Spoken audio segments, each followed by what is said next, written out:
Hello, and welcome to our third episode of our podcast, She Thrives All Things Life, with me and Lisa. Yay!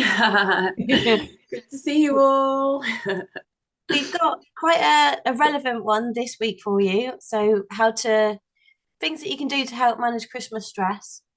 Because Christmas is obviously a really happy time for a lot of people, but it's also a stressful time and maybe a not so great time as well for others. So we've kind of come up with some tips. So we've got three tips each, which we can share with you, which hopefully you can take away and implement, and it will just make things a little bit easier for you and a little bit calmer coming up to this Christmas period. Yeah, absolutely. So, shall I fire ahead first? Yeah, yeah. So, planning ahead is my first tip. So obviously, I'm not the most organized of people at all. I'm sort of never been. I have to force myself to be organized. I'm not naturally one of those people that can plan ahead very well. Um, so for me, for Christmas, this is something that I have to really force myself to do, and it really helps just to have a to-do list of right, what do you need to do? What things do you need to get? Um, Christmas presents for one of them. Maybe do your to-do list beginning of October, rather than leave it to the last minute.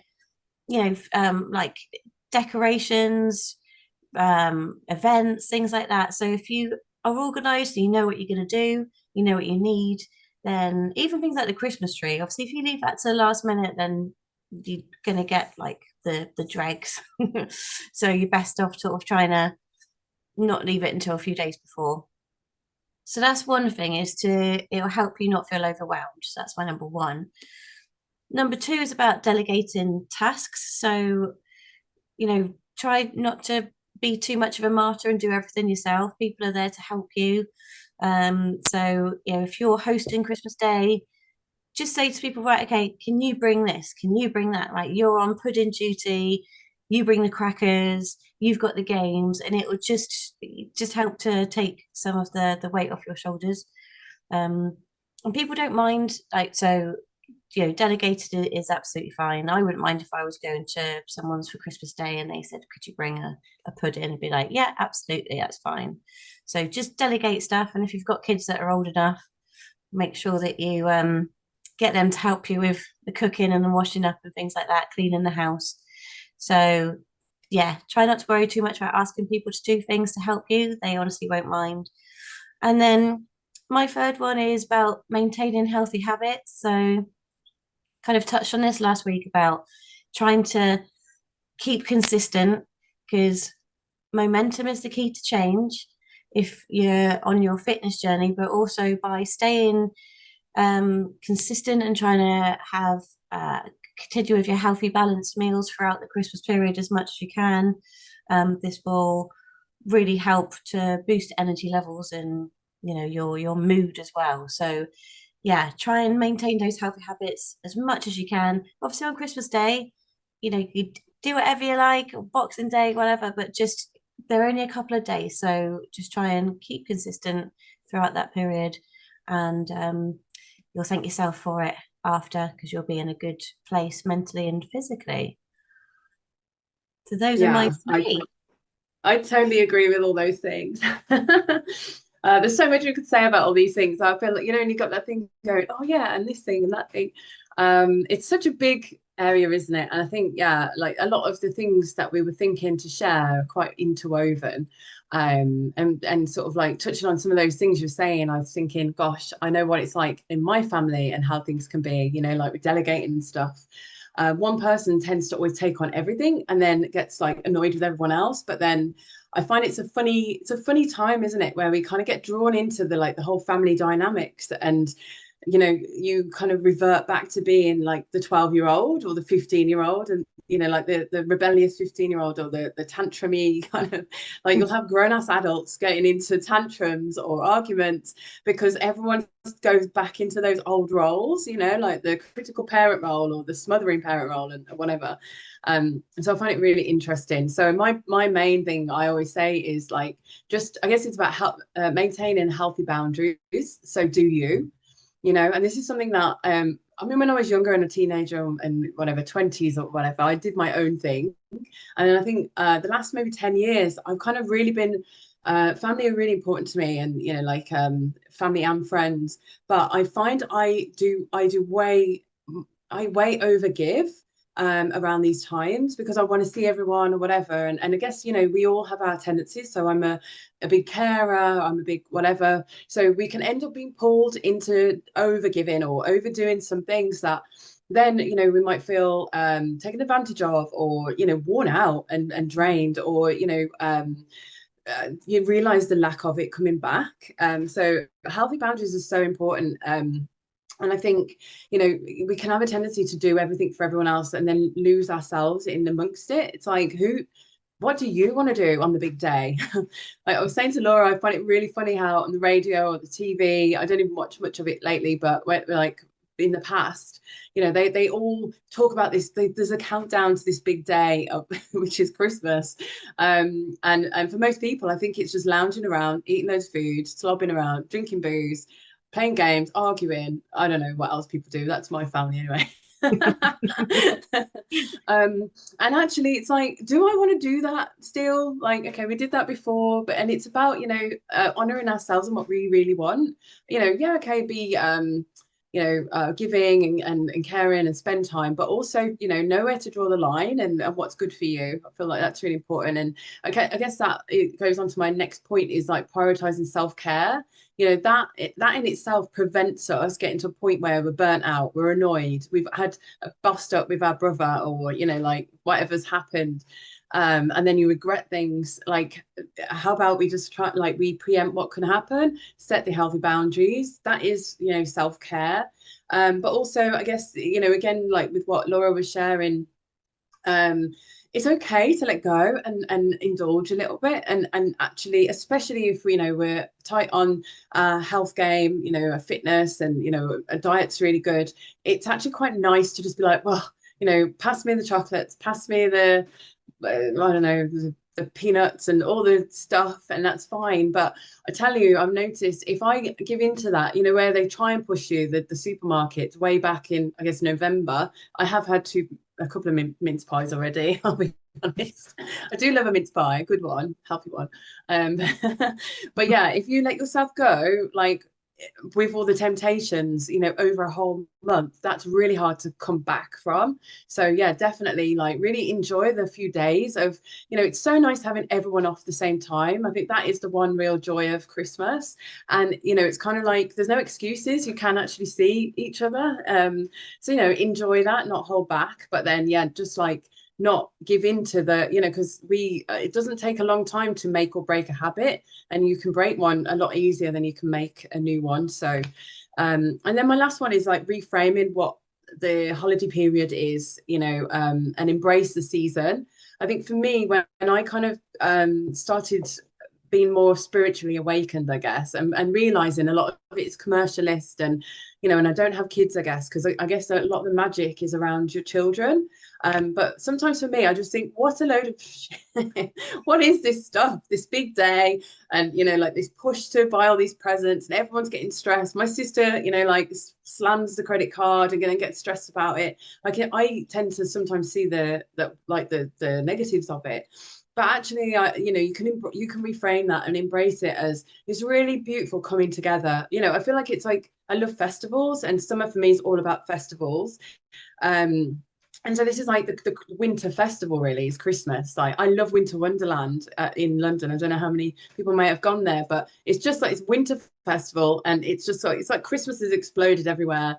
Lots of drink and sausages, I guess. But I really like going there, just embracing it. Sing songs, all the Christmas songs, and everyone's dancing. It's the only time in London I see people talking to each other, dancing with each other. Like just it's just real. It's just like I don't know, just fun.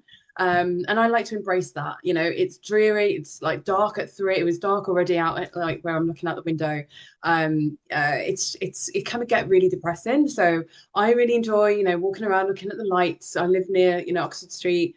and just tapping into that kind of like the holiday spirit, I guess, that festive kind of feeling.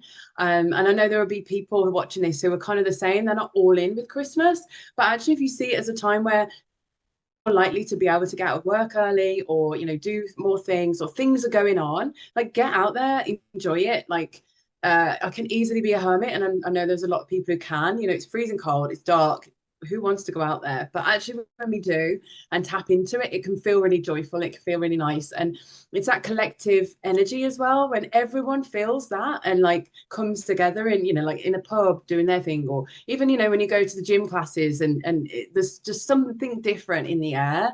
I think when you can tap into that, like that feels really nice. And I don't know why, but it seems to create a bit more of a sense of community. And, like, I don't know. Yeah, it's really nice. And I think tapping into that, just reframing the mindset. And we'll talk more about that like in other lives that we do. I think that can make it a really magical time, regardless of what situation you're in as well. Some people may have lost a loved one at this time as well, and I think that can be a really difficult time.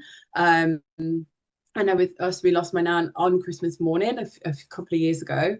And it's always a hard time, and we're always worried about my mom on that day and stuff. And I think it's about just also reaching out to people that you think may, be on their own, or might be struggling at this time, and just showing love, like if all of us did that at this time, it can be even more of a magical time. I just think it's a date in the diary. You might not believe in the date, but it's just something that's always going to be there, and it's a nice thing to tap into. So yeah, that's kind of my feeling, especially the sharing that kind of joy, that kind of the connection with people that might need it most. Yeah, so those are my tips. Yeah, no, I think that's really great. And when I was with my ex-husband, he hated Christmas, so we always went on holiday for all of December, and we'd go traveling. So that was kind of, then we didn't need to worry about whose house were we going to go to for Christmas, and because like, well, we're not there, we're halfway across the world. So for it's really difficult when you've got friends and family saying, what are your plans for Christmas Day? Are you coming here? Are you coming here? And you just like, you don't want to let anyone down. And for me now, my daughter's 18 months old, and we've got a dog. So, it's like we can't just sort of go out for the whole day, because she's got to have naps and blah blah blah. So, but family are quite understanding of that. And I think if you could just be sort of strong and just go, maybe you come to us, or this year, because we've been to you for all these years, and whatever. And I think it's just trying to not hurt people's feelings, but finding a nice um sort of solution that everybody's happy with, really. But I think sometimes that's a lot of the stress that people feel is, oh, I don't want to like hurt this person's feelings. Or like, we went to your mum's last year, so we can't go this year. But then if she's on her own, you've got all these things going on. So um, maybe just go on a massive family holiday abroad and just avoid the whole thing. That's the thing, isn't it? Sometimes it's like, what do we need right now? And I think as it can be, it's a brave stance to make, but then to kind of say, what, this is what we want to do this year. I think it helps everyone else kind of, we're meant to grow and expand, like, but families sometimes end up keeping each other in these old roles of, like how we see each other. Like I still see my brother as like this little cute curly haired boy. He has no hair now, and he's like over 30 and he's massive. Like I wish he could be that way, because he was just so cute, but like he has to grow up. And I think we've ended up getting into this whole old roles of, me and him will be silly. Well, I mean, we not both of us used to live with my mom like last couple of years. But we would get up in the morning and still be like what we used to be like as children. Do you know what I mean? Like, and I think it's Yeah. just to get like, it's just something. It's a just different day.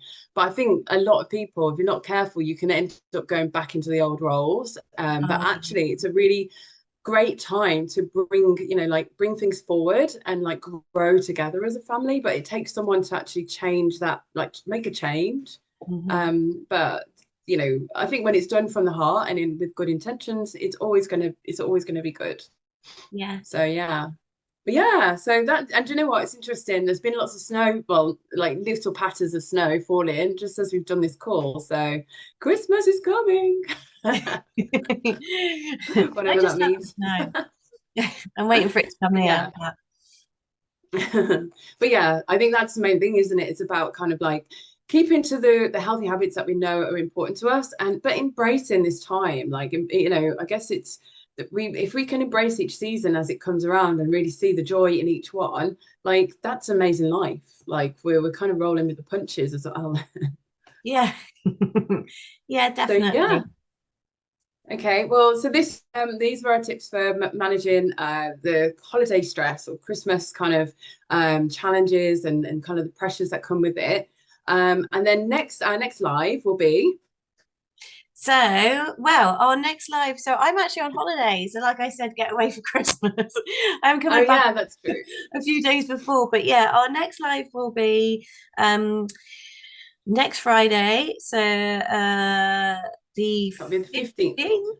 Yeah, the 15th of December. But it will be a pre-recorded one because I will be hopefully having some sun. I don't know, I like it may rain, but it's about how to maintain a positive mindset in January. So we're going to give you some tips just to help you smash into January feeling positive and amazing. Yay! So yeah, I'm looking forward to seeing you then, and yeah, have a great December and the whole Christmas thing. Yeah, enjoy. Bye Bye. everyone.